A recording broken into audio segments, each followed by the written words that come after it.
산업혁명 후기에 가장 중요하게 그 표준화의 필요성이 나타났던 게 이제 볼티모어에서 불이 한 번 난 적이 있어요. 그래서 미국의 볼티모어. 볼티모어에서 불이 났는데 네. 그 불이 워낙 커서 그 네. 주변에 있는 주에서 소방차가 다 왔어요. 아, 너무 급한 예, 상황이라서. 전 네. 주에서 주변에 있는 주에서 그 소방차가 왔는데 이 소방차가 물이 있어야지 그쵸. 불을 끌 거 아무리 아닙니까? 와도 물이 없으면. 근데 이누게 그 호수 나사크기가 다 틀린 거야. 아, 땅 속에 있는 그 호수랑 응. 소방차에 있는 호수가 맞아야 되는데. 맞아야지 그 물을 뿌릴 수가 있는데 그래가지고 그 주변에 있는 주에서 온 소방차의 호스는 다 사용을 못 하니까 의미가 없어 지금. 괜히 왔네. 괜히 온 거. 어머나.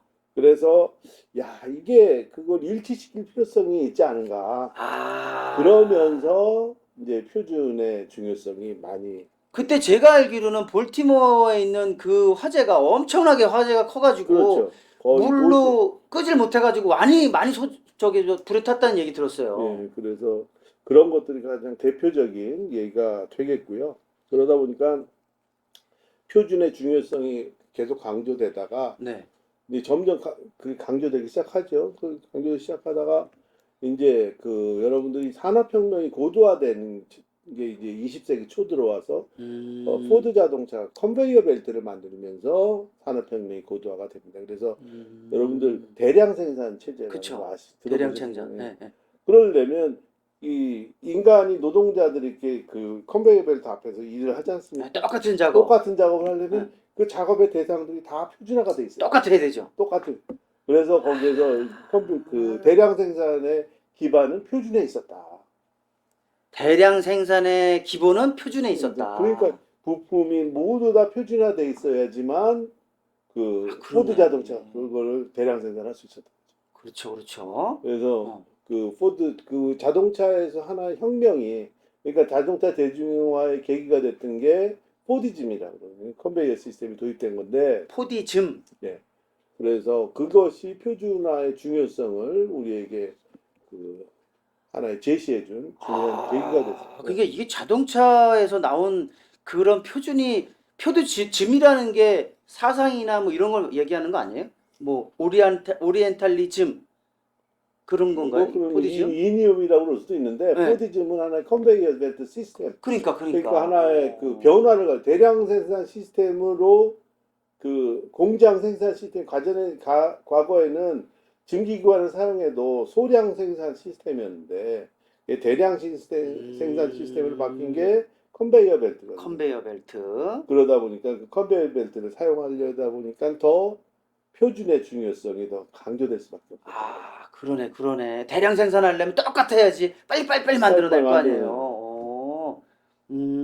그래서 우리에게 표준이 그때부터 좀 더 다가오기 시작한. 그러니까 그 유럽에서는 미국에서는 그래서 표준이 네.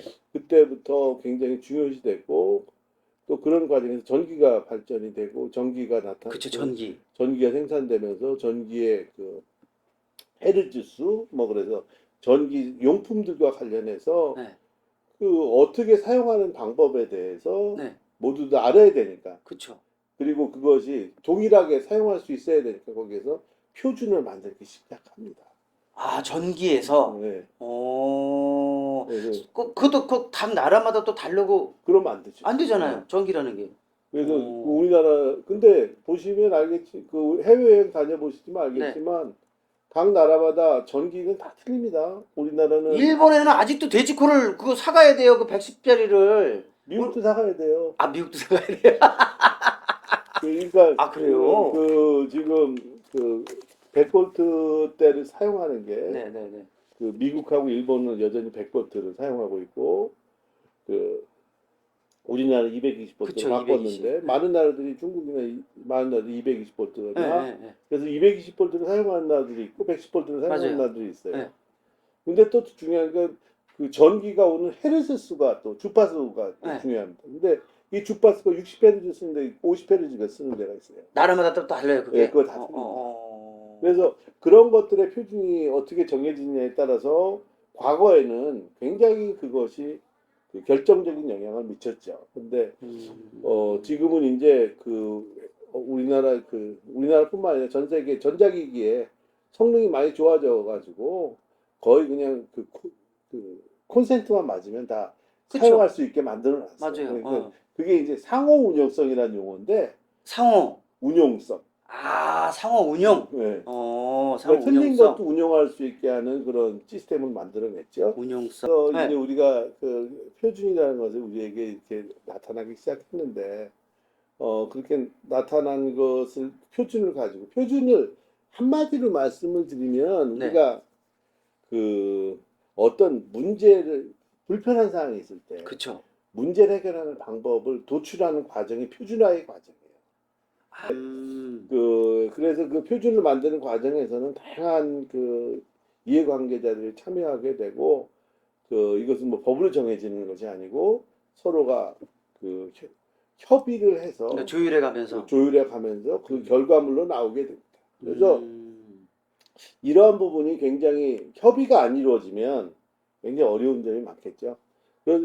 그래서 저는 지금도 이해 안 되는 나라 중에 하나가 일본이라는 나라가 있는데, 일본이요? 왜요? 일본은 네. 그 서쪽하고 동쪽으로 두 개를 나눈다고 그러면 일본을 일본을 동쪽, 서쪽. 관서지방, 관동지방 아, 예, 그러면 예.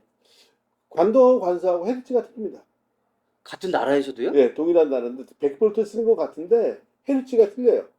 그래서 이 관동지방에 쓰는 전기 제품을 관서지방에 못 씁니다.